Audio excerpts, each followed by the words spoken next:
you're doing something with 4-H, and I was asking you, Lazarus, how does one do that during a pandemic? Yes. Wow. Well, 4-H, let me go back to how I started, how I learned about 4-H. I was in high school. I was minding my business, and I went to a cooking high school called Food and Finance in Manhattan, New York. Wait, And time out. There's a cooking high school in New York? yes, ma'am. Food and finance. Why am I just this old learning Yeah. about this? Okay. Oh, you got to Where get is a that? tour. We have to arrange, and you too, Miss Where Pink. is it? Where It's is it? it's in Midtown. It's right on 50th Street between 10th and 11th Avenue. It's right there, What? right in the heart. That's like Girl, Anyway, I Hell's pass there Kitchen. every day. it's Hell's That's like in Kitchen. Hell's Kitchen. Yeah. Yeah. So I get on the subway, get on the bus, get from Jamaica, Queens, where I grew up, and got on that subway, got to high school. And one day someone said, "Hey, you want to join 4-H?" And I was like, "I don't know what that is." And I learned very, very quickly that 4-H was about a lot of young people doing amazing things. And if I wasn't about that life, I needed to leave the room. So it was like caught by fire, just the excitement around what youth could do in their communities, in the areas that they live in, to create change. And so for me, like, one of my first 4-H projects was going into Brooklyn and painting some sidewalks, sidewalk walls, which might sound like nothing to some people, but when you see the deterioration over years and from dust and debris, and you paint a wall, it just really adds vibrancy to neighborhoods and communities. So that was one of the earliest 4-H projects I had. Cut to years later, joining the 4-H National Board, and now during the pandemic of 2020's pandemic, 4-H called upon me because they knew that I was an active chef and I was still involved in 4-H, and asked me to be part of what's known as the 4-H Healthy Habits Program, which is a partnership with the Walmart Foundation. And what this program does is that it looks to serve underserved communities, kids who are from underserved and rural communities, providing them with tools and access to nutrition and health education. So for me, that was really in my wheelhouse. I knew exactly what that meant. I knew exactly what to do. I said, look, my family, we love collard greens, cornbread, and fried chicken. Okay, how do we, during a pandemic, cut back on some of the fat, but still keep the flavors, still keep the culture? How do we make this something that's relevant? And so I just went into my wheelhouse. I said, okay, let's do a coleslaw. Let's take out the mayonnaise. Let's use some lime and some vinegar to create a nice little vinaigrette.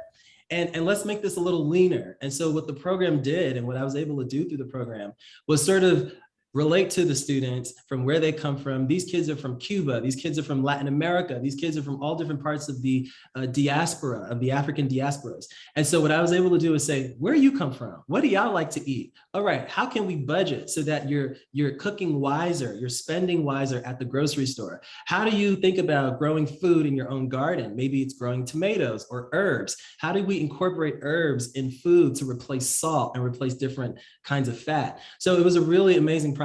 One of the students from 4-H, he's a 4-H, Tennessee 4-Her, Youssef. I was able to cook with him on camera, and we did a video together.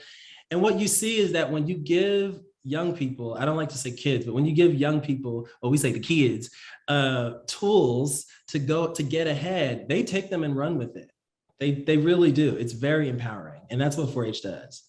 There's been a program that I know, I think it came to the Bronx, where there have been chefs who've been volunteering to take the budget that is given to a city school and cook real meals in schools. Have you had any involvement with that?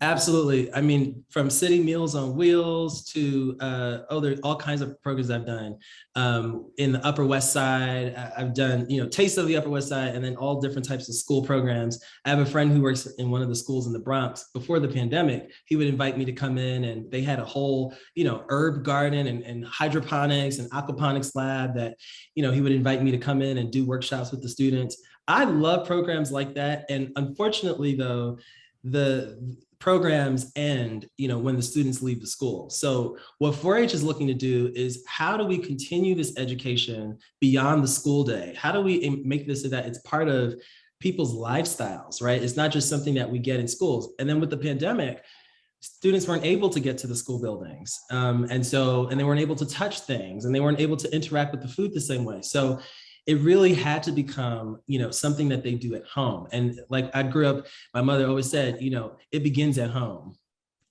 Mm. Yeah. Lazarus is his name, Lazarus Lynch, chef. You can follow him at Son of a Southern C, because, Twitter doesn't have enough characters to spell out chef. Son of a Southern C, but it's the book, Son of a Southern Chef, that you can all get. We'll tweet that out too at SXM Urban View. Your favorite thing to cook, and then the thing that you're most noted for, like when people like they want this meal when you're around. Lazarus, can you cook? What is the thing that people ask for?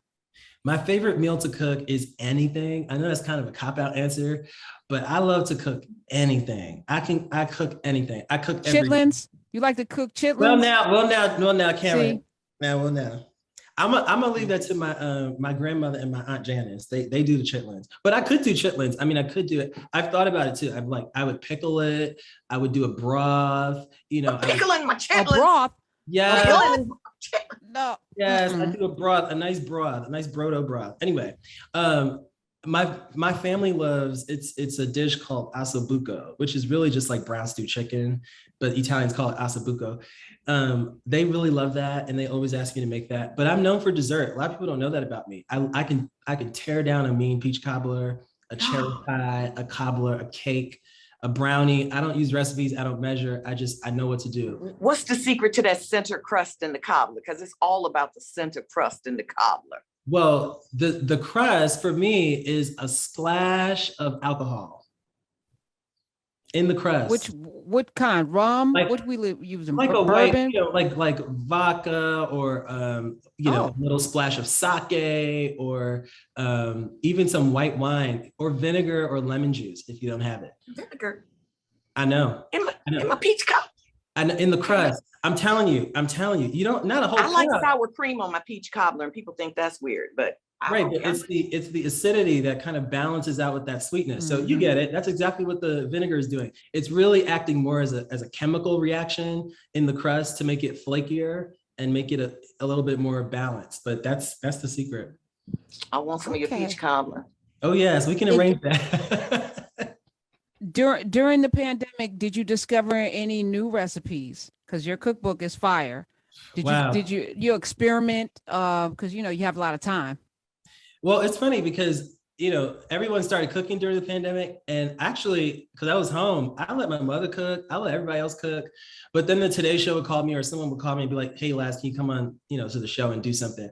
So what I started doing was thinking about what I have already in my house. I have frozen peaches. I have frozen mangoes. I was like, okay, we can make an ice cream. All I need is a blender or a food processor, use some coco leche, turn it into a really quick ice cream dessert, something easy. So I was experimenting with things like that. But, I kind of did take a back seat. It was also a time for me to recharge and slow down. And so as much as I've, kept doing and kept cooking and kept writing, I was writing a lot of essays. I was very vocal about the Black Lives Matter and what was going on in the country. I was very, vocal about those things, but I took a back seat in the culinary way. I mean, I was really allowing myself to be fed and nourished by my family. Yeah. Okay. Finally, the $50,000 that you won, where did it go? It went to 4-H. And it wasn't hard to make that decision.